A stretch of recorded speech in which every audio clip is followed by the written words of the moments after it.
আমারে বাসা বলতে বাইর কর বন্ধু, আমারে বাইর কর বন্ধু প্লিজ। একদম ঠিক হয়েছে, মেয়ে মানুষ হচ্ছে আপনার মাথা কেনতেছে গেলে বলেন তো আমি আপনার যতটি মন চায় ততটি আপনি থাপ্পড় দেবেন, আপনি আমার যতটি মন চায় ততটি গালি দেবেন, কোনো সমস্যা নাই। কিন্তু আপনি আমার এই উড়ার উদ্ধার করেন প্লিজ ভাবি প্লিজ।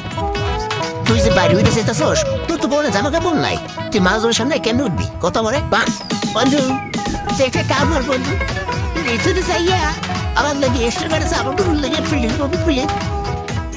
আরে আমার শোনা বন্ধু, আমার খেয়ালে কোনো কাম নাই, আমি এখন হোটেলে যাবো, তোমার জন্য জামা কাপড় নিয়ে আসবো, আমি পারবো না তুই আনি থাক প্লিজ পাবো না এবার প্লেয়ার ঠিক আছে চুপ বলি যার বন্ধু কাবলি না না পড়াশোনা নাই, উনি এখানে আগে 2 ঘন্টা থাকবে, তোমার শিক্ষক তারপর ক্লিয়ার করাবে। একদম ঠিক বলছো। আসেন তুই এখানে 2 ঘন্টা থাকবি, আমরা বের করতে পারবো না। তারপর যদি কারো ইচ্ছা হয় তোরা যদি উঠায় তুই উঠবি, তাহলে এখানে থাকবি, থাক এখানে শালা ভালো শিক্ষক সেক্টর চলো তো।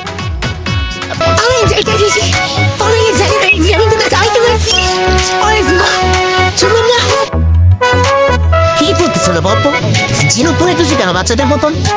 আমি তো বাচ্চা, আমি কি তোমার মধ্যে কোনো আনবো আগে আর এই ঝিনুকগুলো পরে আমি মালা বানাবো অনেকগুলা। একদম আমি তোমার কথা শুনে নেই। আচ্ছা তোমার যেহেতু মালা দরকার কোনো সমস্যা নাই, এই যে উপরে গেলে মার্কেট আছে সেখান থেকে কিনে রেডি মনে হয়। আরে না না কিনা যায় না কি সেম হবে নাকি? নিজের হাতে বানানো একটা আর কিনা যায় একটা, তাতে নিয়ে তো সব কিছুই কেনাকাটা করা যায়। আর এগুলো তো অনেকগুলো ফুরাইতে হবে, অনেকগুলো মালা বানাতে হবে না? আমি বলি তখন থেকে বাড়িতে আমার এমন খেতে হবে, তুই আমার খেতে হবে, তাকে নিজে করতে হবে, তাই সবাই আর কি দেখাশোনা করতে হবে। বাবা এই বয়সে এত দায়িত্ব, তবে জিরো পুড়িয়ে। আচ্ছা তাহলে দেখতেছি হ্যাঁ, আর কয়েকটা জিরো পুরাইতে হবে, সবাইকে দিতে হবে না? ওকে আমি গেলাম টাটা।